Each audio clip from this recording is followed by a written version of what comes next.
এই শীতে কিন্তু এই প্রথম এই 2 মাস মতো এই পুঁইমিটুলিগুলো বাজারে ওঠে। পুঁইমিটুলি হচ্ছে পুঁই শাকের যে ছোটো ছোটো ফল বা দানা বা বীজ যেগুলো হয় সেগুলোকে পুঁইমিটুলি বলে। এই শীতের সময় এগুলো পাওয়া যায়।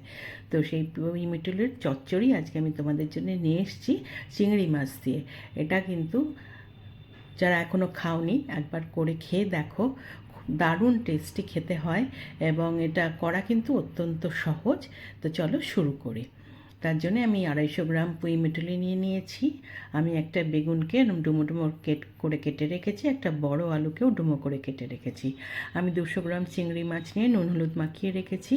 বড় সাইজের দুটো পেঁয়াজকে আমি কুচো করে রেখেছি।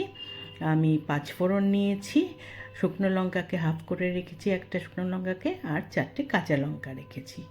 এবার প্রথমেই আগে আমি কড়াইতে সাদা তেল দিয়েছি, দিয়ে আলুগুলো ভেজে নেব।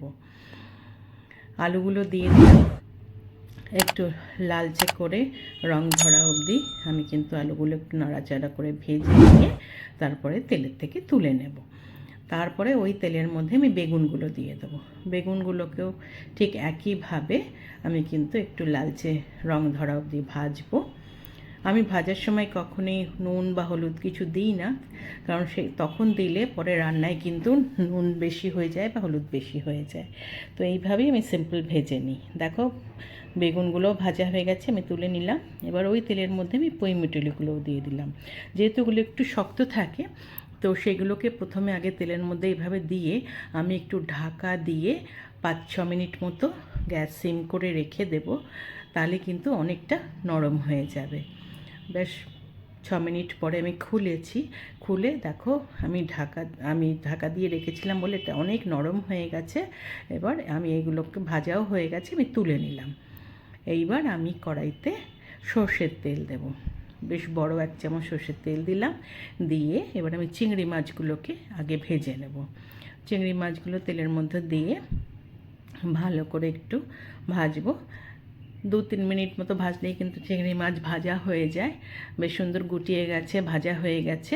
আমি মাছগুলোকেও তুলে নিলাম। এবার ওই তেলের মধ্যেই আমি ফোড়ন দিয়ে দেবো। আমি যে 5 ফোড়ন আর শুকনো লঙ্কাটা রেখেছিলাম সেটা দিয়ে দিলাম। একটু ফোড়নটা ভাজা হলে তার মধ্যে যে পেঁয়াজটা কুচিয়ে রেখেছিলাম সেই পেঁয়াজটা দিয়ে দিলাম। দিয়ে পেঁয়াজটাও একটু বেশ সুন্দর লালচে করে ভাজা হবে। তারপরে আমি তার মধ্যে 1 চামচ জিরের গুঁড়ো, 1 চামচ ধনের গুঁড়ো, 1 চামচ লঙ্কার গুঁড়ো আর 1 চামচ হলুদ গুঁড়ো দিলাম। তার সঙ্গে নুন দেব আমি। এবার 1 চামচ মতো নুন দিলাম আর একটু সামান্য জল দিলাম। দিয়ে মশলাটা ভালো করে আমি কষাবো। সুন্দর মশলাটা কিছুক্ষণ ভাজা ভাজা হয়ে কষানো হয়ে গেছে। এবার যে আলুগুলো ভেজে রেখেছিলাম সেগুলো দিলাম, বেগুনগুলো পরে দেব, এখন কিন্তু বেগুন দেওয়া যাবে না। আলুগুলো দিয়ে ভালো করে কিন্তু আমি নাড়িয়ে নিয়ে তার মধ্যে পুঁইমিটুলিগুলো দিয়ে দিলাম। দিয়ে এইবার সমস্ত কিছু ভালো করে নাড়াচাড়া করে উপর নিচ করে মিশিয়ে নেব, সুন্দরভাবে মিশিয়ে নেব। আমি কিন্তু এতে খুব একটা জল দেব না, এটা এমনি এই পুঁইমিটুলির থেকেই কিন্তু জল বেরোবে, তাতেই কিন্তু সেদ্ধ হয়ে যাবে। তাই আমি নাড়াচাড়া করে আমি ঢাকা দিয়ে প্রায় আবার 5-7 মিনিট রেখে দিলাম। 5-7 মিনিট পরে খুলেছি, আমার পুঁইমিটুলি একদম নরম হয়ে গেছে, সুন্দর সেদ্ধ হয়ে গেছে, আলুটাও সেদ্ধ হয়ে গেছে। এইবার আমি একটু নাড়াচাড়া করে নিয়ে আমি যে বেগুনগুলো ভেজে রেখেছিলাম সেইগুলো দিয়ে দিলাম, চিংড়ি মাছটা ভেজে রেখেছিলাম সেটা দিয়ে দিলাম, আর আমি একটু সামান্য 1/2 চামচ মতো চিনি দিয়ে দিলাম। সমস্ত কিছু দিয়ে ভালো করে আমি মিশিয়ে নিচ্ছি। মিশিয়ে নিয়ে কিন্তু আবার আমি একটু ঢাকা দিয়ে আমি 2-3 মিনিট মতো রেখে দেবো গ্যাস সিম করে। দেখো আমি এবার ঢাকা দিয়ে দিলাম, 3 মিনিট মতো রাখবো।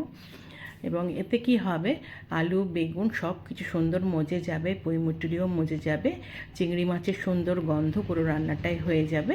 আমি ঢাকা খুলে সমস্ত কিছু ভালো করে মিশিয়ে নিচ্ছি। দেখো একটু জল জল রয়েছে, এরকম এই নাড়াচাড়া করে কিছুক্ষণ ভাজা ভাজা করলেই জলটা শুকিয়ে যাবে। দেখো আমার জলটা পুরো শুকিয়ে গেছে। আমার কিন্তু এই পুঁইমিটুলির চচ্চড়ি চিংড়ি মাছ দিয়ে একদম রেডি হয়ে গেছে।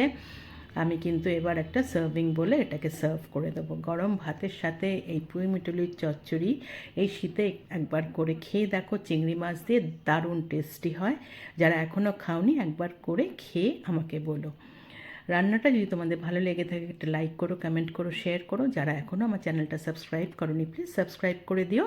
পাশে থাকা বেল আইকনটা প্রেস করবে, তাহলে আমার তৈরি সমস্ত রান্নার নোটিফিকেশন তোমাদের কাছে পৌঁছে যাবে। আবার নতুন রান্না নিয়ে তোমাদের কাছে আসবো। আজকে তাহলে চলি, তোমরা ভালো থেকো, টাটা।